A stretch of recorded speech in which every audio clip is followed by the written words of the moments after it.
É o quê?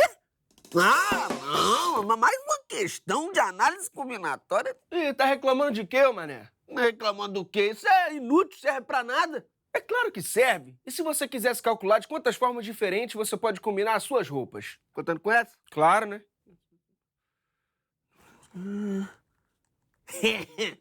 1 fatorial. Não é possível.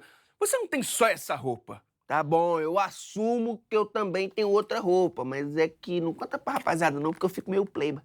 Sacou? Vai que pinta um casamento, um negócio chique aí e tal. Eu tenho um blazer. Analisa e vê se não combina. Roda a vinheta.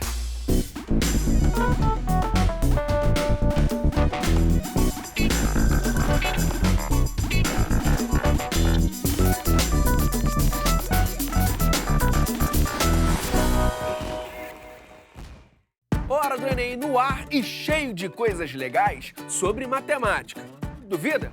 O nosso convidado explica. Ele é professor do curso de matemática da USP e um dos coordenadores do projeto Seminário de Coisas Legais, Leandro Auric. É já já, porque agora a gente fala de Enem com o professor Kleber Neto. E aí? Professor, a análise combinatória aparece muito aqui no programa. Por que esse assunto é tão importante?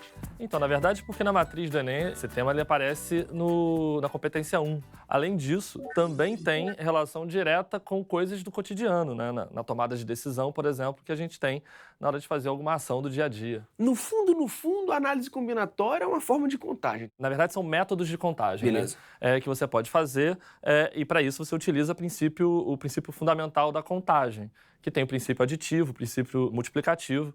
Então, é uma forma de você evitar de ficar contando 1 a 1. Imagina, se você vai contar um procedimento que tem, sei lá, 3.000 possibilidades. Contar 1 a 1 é algo muito demorado. Mesmo sendo frequente, é um assunto que ainda assusta. Então, como perder esse medo, professor? Exercitando, né? Na verdade, assusta porque, por vezes, as pessoas não têm a melhor ideia para poder resolver o problema. E aí, por isso, demora muito a resolver ou as pessoas não saem do lugar. Então, é exercitando, é fazendo, é percebendo que existem estratégias distintas para fazer determinados exercícios. Bora ver isso no exercício? Bora!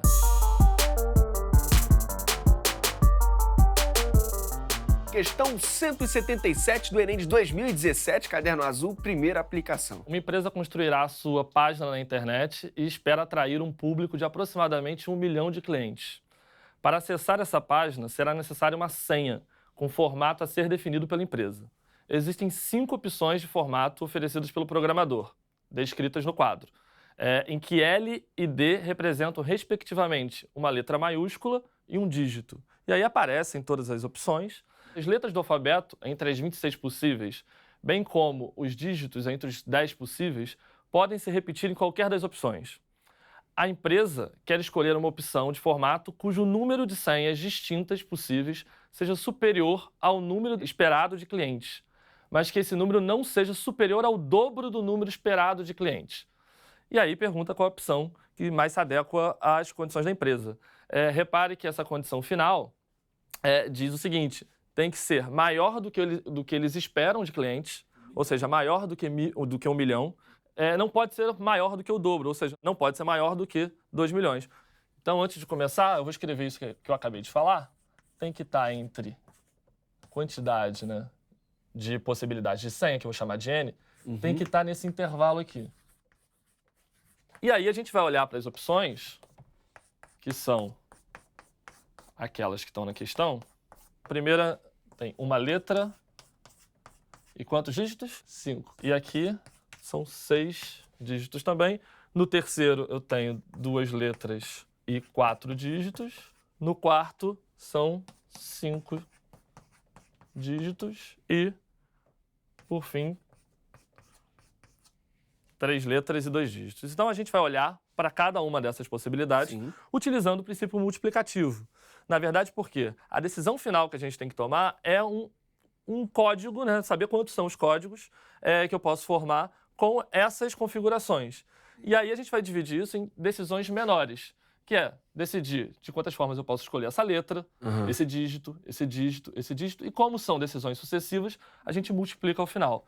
Nesse caso aqui, Para letras, como a gente tinha lá no início 26 letras, né, como está dito no enunciado, e 10 dígitos, 10 algarismos, eu vou ter aqui 26 vezes 10 vezes 10 vezes 10 vezes 10 vezes 10. Ou seja, eu posso juntar isso em 10 elevado a 5. Beleza. Que número seria esse? Seria o 26 acompanhado de 5 zeros. Ou seja, 2.600.000.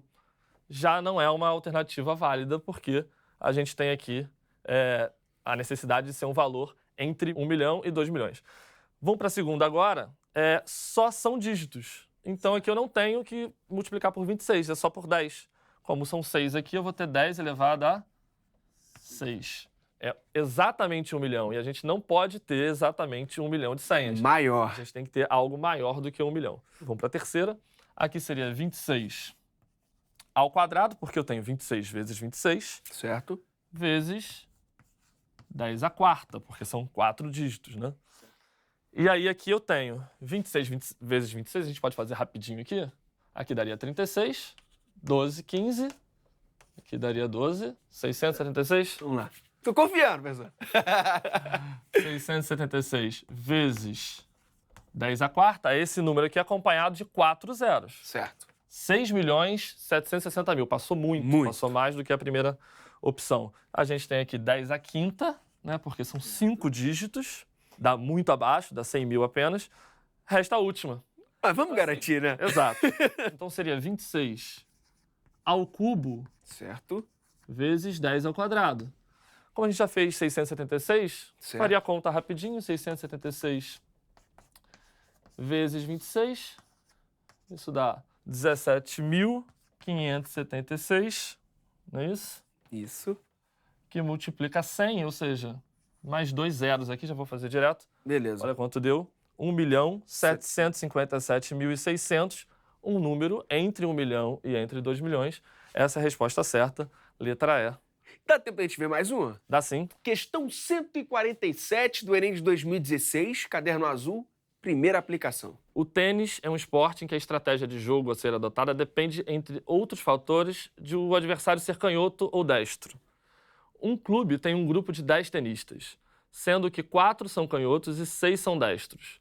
O técnico do clube deseja realizar uma partida de exibição entre 2 desses jogadores, porém não poderão ser ambos canhotos. Qual o número de possibilidades de escolha dos tenistas para a partida de exibição? Então, como eu falei um pouco antes, a gente tem métodos de contagem dentro da análise combinatória e alguns se expressam com esses símbolos que aparecem ali, que são exclamações, que é o fatorial. Certo.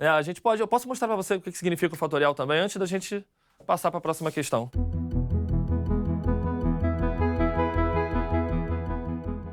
Como a gente vai utilizar isso para resolver a próxima questão, é bem importante que o aluno saiba o que significa um número, chamei de n aqui, um número natural com esse símbolo de exclamação ao lado, que é o fatorial. Certo. Isso significa a multiplicação dele por todos os inteiros positivos menores que ele, até chegar no 1.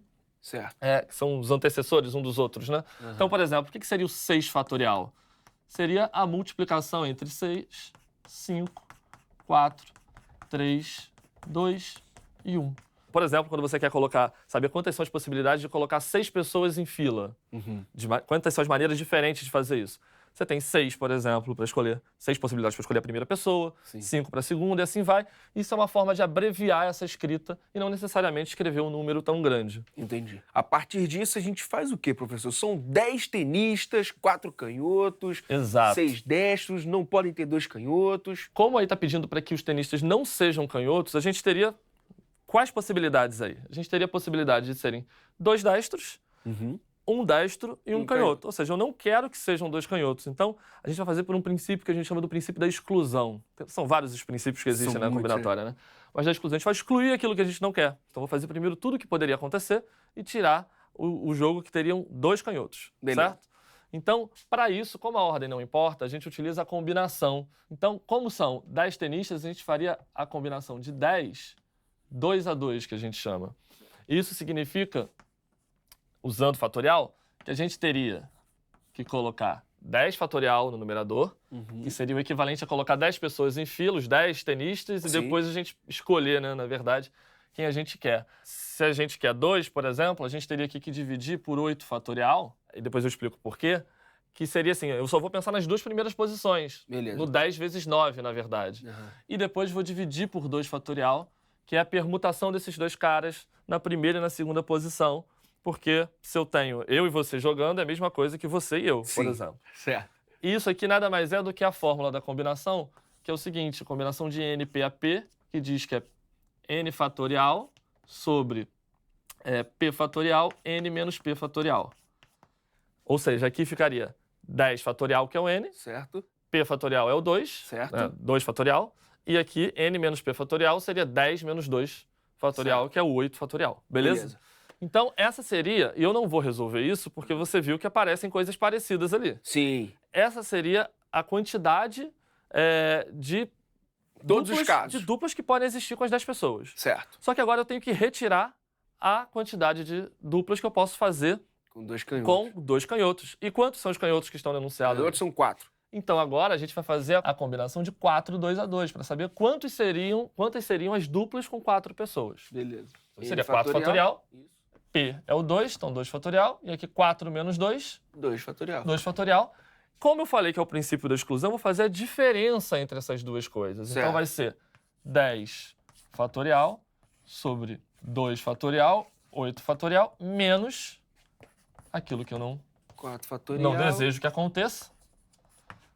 Show. O resultado seria o valor dessa expressão. Mas repare, foi necessário fazer com as fórmulas para poder encontrar a resposta que está ali na alternativa, Que é a letra A. que é a letra A. Show de bola, professor. Beleza? Chega mais.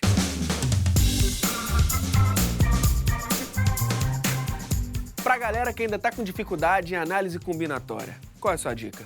A minha dica é que estude, né, em grupo, que resolva a questão. Eu também recomendo que vá num site da OBMEP. Lá tem um banco de questões e aí você pode colocar o tema. As questões são muito boas. A OBMEP é a Olimpíada Brasileira de Matemática das Escolas Públicas.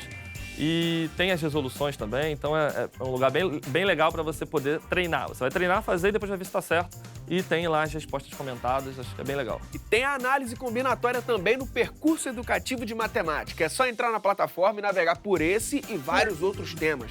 tvescola.org.br/percursos. Professor, muitíssimo obrigado. Valeu mesmo. Vem cá, matemática chata? Ah, não é nada, duvido. O nosso convidado tá aqui para desfazer esse mito de uma vez por todas. Ele é professor da USP e um dos coordenadores do Seminário de Coisas Legais, só sobre assuntos da matemática. Leandro Auric. Seja bem-vindo. Legal. Professor, conta um pouquinho pra gente sobre esse projeto. Esse é um seminário que a gente faz lá no ICMC em São Carlos, né?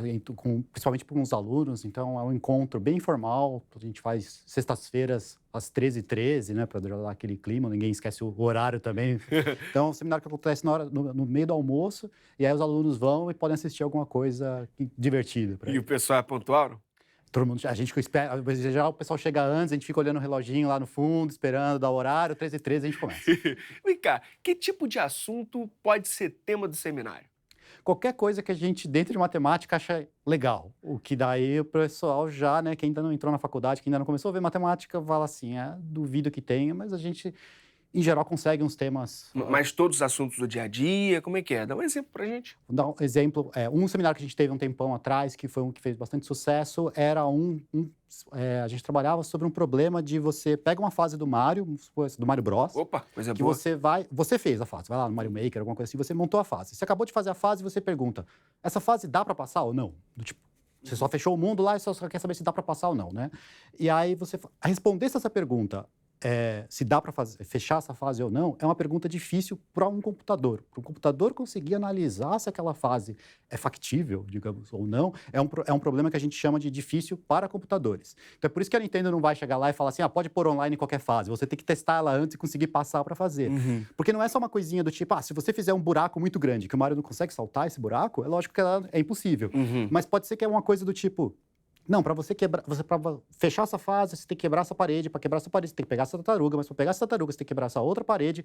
Para pegar essa parede, você tem que quebrar a outra. E coisa vai assim, e você fala, bom, e agora? Onde é que eu começo? Você não sabe onde é que você começa. Se você conseguisse falar facilmente, dado uma fase qualquer do Mario que você montou, e se ela é factível ou não, e você fizesse isso de uma maneira rápida, digamos, você ganha $1 milhão, inclusive, porque esse problema ele é equivalente a um problema bem famoso de matemática, que tem a ver com P igual a NP, para quem já ouviu esses termos. E, assim, é meio surpreendente. Mesmo o pessoal da matemática fala assim, Então, tipo, e aí eles vão no seminário para entender como. Não, isso chama atenção, o pessoal fica aí imaginando, mas e a matemática? Onde é que entra nisso tudo? Você tem que analisar essas combinações possíveis. Na verdade, o que eles fizeram foi, eles conseguem traduzir um problema matemático mesmo, de verdade, digamos assim, para uma fase do Mario. Então, eles fazem um jeito que, assim, se você conseguisse resolver a fase do Mario, você resolveria o problema difícil. Entendi. Então, é você traduzir aquele problema para dentro da fase do Mario. Tem problemas relacionados a outros campos do conhecimento ou não? Olha, isso é até difícil dizer quando você fala assim que é só matemática pura. Eu vou te dar um exemplo de coisas assim que surpreendem. Por exemplo, que foi até tema de um seminário uma vez. Quando o Turing desenvolveu a teoria sobre computação, não tinha computador. Então, se você estava lá com ele falou lá como é que funciona o negócio, você vai falar, isso é abstrato, isso é talvez ficção científica. E aí hoje, você já tem. E aí o que acontece? Por exemplo, ele já naquela época, ele provou uma coisa, por exemplo, por que a Google não faz um negócio no seu celular que verifica antes se aquele app que você baixou vai dar pau? Porque é impossível. Do tipo, você pode até fazer um assim que seja muito bom, pega a maioria dos casos, mas que resolva todos, é impossível. E ele provou isso antes de ter computador, muito menos celular. Do tipo, então, você vai falar, na época, era algo relacionado com alguma coisa? Não era relacionado a nada. Mas hoje em dia, é uma coisa que tá no seu bolso.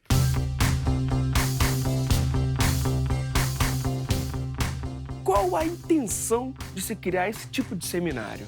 É a ideia de você tentar trazer um pouco essas coisas, porque mesmo no curso de matemática, na faculdade, às vezes você vê aquela coisa desconectada com qualquer outro tipo de aplicação, porque a gente tem uma tendência a explicar as coisas não de onde elas vieram, mas de como hoje em dia a gente já sabe resolver. Por exemplo, você está lá na escola, ensino médio, você vai lá, aprende fórmula de Bhaskara. Então vamos assim, a fórmula de Bhaskara funciona assim, e aí você resolve um monte de conta. Não foi assim que a gente chegou. A gente antes tinha um problema que falava assim, nossa, se eu tivesse um jeito de resolver esse negócio, ia ficar bom. Então você primeiro teve a motivação, e aí você fala assim, agora você resolver, e aí você vai lá e faz. Só que a gente tem a tendência na hora de explicar, ao contrário, você fala assim, olha, tipo, pega esse negócio para resolver problema. Mas eu não tenho problema, do tipo, então fica essa coisa meio complicada. E como é que vocês garantem que os temas dos seminários vão ser sempre legais? Então, isso também a gente não é meio impossível você garantir. Então, o que a gente faz é assim, por exemplo, quando é um aluno que vai a primeira vez que ele quer apresentar um seminário, ele manda um e-mail pra gente, fala, eu queria apresentar, às vezes ele já tem um tema, às vezes ele não tem um tema. Se ele não tem um tema, a gente tenta sugerir algum para ele. Se ele já tem um tema, a gente fala, tá bom, vem, ensaia um pouco com a gente antes, a gente dá umas dicas do tipo, melhora aqui um pouquinho, faz isso aqui meio diferente, e aí ele apresenta. A maioria das vezes dá certo, às vezes não tão certo assim, mas assim, nunca dá pra falar assim que deu errado mesmo, assim, porque pelo menos o tema é interessante. Mas já teve alguma situação que ficou tipo, e agora, como é que a gente resolve? Aquele perrenguinho. Já teve seminário assim que no meio eu falei, nossa, isso não tá muito legal, mas em geral esses eram professores que estavam apresentando, quando são os alunos quase mais certeza que vai ser legal mesmo. E quem pode participar? A princípio, qualquer pessoa, do tipo, a gente faz um esquema que é você tipo, manda um e-mail pra gente, a gente fala, arruma um horário, às vezes a gente já tem alguns seminários já marcados para ao longo do semestre, porque a gente tenta fazer sempre de sextas-feiras, o pessoal já está acostumado, mas em geral não tem uma fila muito grande, então a pessoa chega pra gente e fala assim, posso apresentar, daí a gente se organiza, por exemplo, agora a gente já está começando a montar, já está quase todos agendados desse semestre, do semestre que vem, então os próximos já vão encaixar para o próximo semestre. A gente nunca teve ninguém de ensino médio lá, apresentando. Opa, já fica aí, né? Um convite. Seria interessante, mas a gente já teve várias vezes, porque a USP às vezes organiza visitas de escolas, então a escola vai até o ICMC, por exemplo, para assistir, vai ver como é que é o instituto, vai ver algumas aulas, não sei o quê, e quando a gente tem tempo para se preparar, a gente monta um seminário para as escolas. Então, em geral, já são assuntos mais fáceis de alguém que está no ensino médio compreender. E o evento sempre acontece na USP ou vocês saem para visitar outros colégios e tal? A gente nunca fez visita em colégio, a gente já foi em outras universidades, quando o pessoal às vezes pede, traz um seminário de coisas legais para cá, a gente vai, leva uma apresentação especial e a gente tem os vídeos no YouTube também. Então, se você procurar seminário de coisas legais no Google, você provavelmente cai no nosso canal e aí lá tem bastante vídeos. Vou falar que assim, qualquer um que você entra, alguém que está no ensino médio vai entender, mas a maioria deles, pelo menos, você vê que coisa que se faz com matemática depois. Você se diverte de qualquer forma, né? Já vê alguma coisa. Pelo menos você vai ter alguma coisa assim, talvez você não vai entender tanto quanto uma outra aula que você está vendo, mas pelo menos a ideia ali é ser divertido em algum sentido. Quais são os próximos passos do projeto? Agora a gente está tentando fazer uma versão que seria a versão escrita do seminário. Então a gente está tentando fazer uma revista que a gente colocou o nome de Acta Legalicus, para fazer um trocadilho com... Acta Legalicus? Isso, parece legal e parece uma revista matemática bem famosa que chama Acta Matemática. Então a gente criou essa revista, ela funciona como revistas técnicas de matemática, então na verdade você submete um artigo, alguém vai ler aquilo lá, vai falar se está razoável, se o texto está bom, se está com erros ou não. E em geral, quando você faz, um pesquisador de matemática faz isso, são outros pesquisadores que vão avaliar aquilo. No nosso caso, a gente está fazendo o quê? O aluno manda para a gente, em geral são alunos que mandam os artigos, a gente manda isso para outros alunos que vão avaliar se aquilo está bom, se aquilo vão dar dicas de como escrever aquilo melhor, mas isso é processo anônimo, então você não vai saber quem é que está avaliando. E daí a gente põe esses artigos no ar. Já tem alguns artigos no ar, então você pode procurar como Acta Legalicus. Esse é até mais fácil para o pessoal do ensino médio descobrir se ele é acessível ou não, porque a gente tem o grau de dificuldade, digamos, de cada artigo, ele é medido em cafés. Se você tiver um cafezinho só, ensino médio, tá beleza. Café. 2 cafés já começa assim, comecinho de faculdade seria melhor, 3 cafés aí é melhor tá na matemática. Já mesmo. tá, bem dizer, terminando, né, a faculdade. Entendi. Bom, você sabe que o pessoal que faz o Enem gosta de um mico, né? Ver professor passando mico, então, é uma maravilha. Tem alguma situação assim que você lembra de um professor pagando mico, ou mesmo você pagando algum tipo de mico? Eu já tive várias vezes, porque assim, o aluno G entra na faculdade, ele acha que professor de matemática é aquele cara que sabe fazer conta. Eu não sei fazer conta nenhuma. Como assim? Eu não sei fazer conta. O que eu brinco até com os alunos, matemática é a arte de não fazer conta. Você tenta olhar aquele problema, tentar desviar um pouco dele e falar assim, não, mas se eu fizer isso aqui vai dar trabalho, eu vou tentar fazer uma coisa meio diferente, vou tentar fazer uma coisa diferente. Se você conseguir fazer sem conta, melhor. Então, o que acontece é que às vezes, já aconteceu aula, assim, tô lá da aula do primeiro semestre para os alunos, vou escrever o Bhaskara e eu não lembro o Bhaskara. Do tipo, eu lembro do nome Bhaskara, eu lembro que tinha um B quadrado em algum lugar, eu lembro que... Aí eu tenho que perguntar para os alunos, você dá aquela fingida, né? Você fala assim, pessoal, como é que é o Bhaskara? Vocês lembram? Porque eu não. Ah, né? Vocês lembram, né? Tá, fala aí, em coro. Entendi.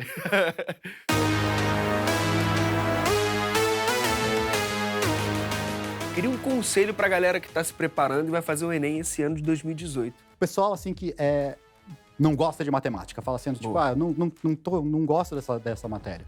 Às vezes o que acontece é que está faltando para você a motivação para você usar ela. Vai para algum problema de uma coisa que você gosta. Por exemplo, vamos supor que você gosta de biologia. Aí você tá lá, vamos fazer um exemplo bem facinho.